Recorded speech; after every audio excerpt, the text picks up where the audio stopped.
stupid. Okay, anyways. That's just not what that car is for. Okay, taking a look. This is a live shot of the ferries out in Port Aransas. Wow. Yeah. So that's what we're looking at outside. There's people lined up to cross. I can only imagine that it's a little turbulent at this moment, but be safe if you're hitting our roadways. I'd just wait. I know we have a guest coming in around 6. Hopefully, if they're watching, just take your time. There's no rush. There's no rush. We'll get you on TV. That's with anybody trying to leave home right now. Just, I would wait if possible. Rounds of heavy rain as well as lots of lightning is what you could see in that camera right there. Here is that storm that continues to track eastward. Right now we're seeing coastal locations really getting the brunt of it right now with lots of lightning associated with it. Of course, you're probably hearing that waking up right now. We did have another severe thunderstorm warning actually issued until 5:45 a.m. That is going to be in our southern counties. So it has been issued for Kennedy as that storm starts to roll in. It's issued for 60-mile-per-hour wind gusts. In fact, when the storm was rolling through Corpus Christi International Airport, they picked up 60 to 70-mile-per-hour wind gusts. So definitely some stronger winds along the coast this morning. Now, I do think that we're going to continue to see some rounds of rain in the early commute, but it does look to move on out into the Gulf fairly quickly. This model showing it out by 8 a.m. So again, if you're leaving early for work, you're going to want that umbrella, raincoat, but also to drive slowly out on the roads this morning.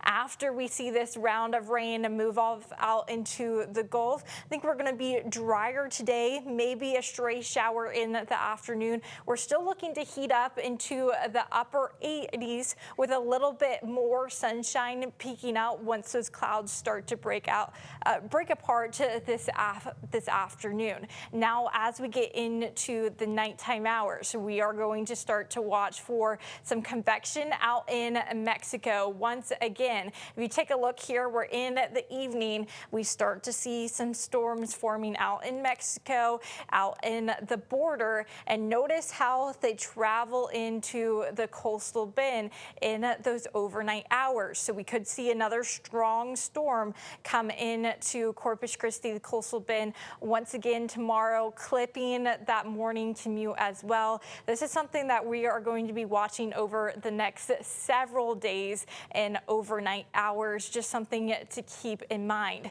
So in terms of your rain chances, here's just a general recap. Today, lingering showers during Wednesday morning commute. If you're leaving right now, we do have some heavier rounds of rain and thunder and lightning associated with it. Then tomorrow, or overnight tonight into early tomorrow morning, we're looking at another round of storms moving out of Mexico. It's going to be aided by some upper level lift there that's going to help keep them alive, help support some stronger storms. Thursday into Friday, even into the weekend, we're looking at rounds of showers and storms supported by energy. So that timing is a little bit harder to tell. But what you mainly need to know is keep that rain gear on hand, and also note that flooding is going to be a concern, especially as we have repeated rounds of rain. If it falls over the same area, you're likely to see some flooding. So here's a look at the flood risk for today. We're in a marginal risk here in Corpus Christi, slight risk out to our northwest. That's going to shift east on a Thursday. So again, as we continue to see rounds of rain, that flood risk is going to become higher because the soils are going to be saturated. Here's a look at the amount of rain we could see through Sunday. We could see anywhere from about 3 to 5+ inches of rain. Definitely needed that rain, but make sure to keep that umbrella on hand over the next several days through Memorial Day.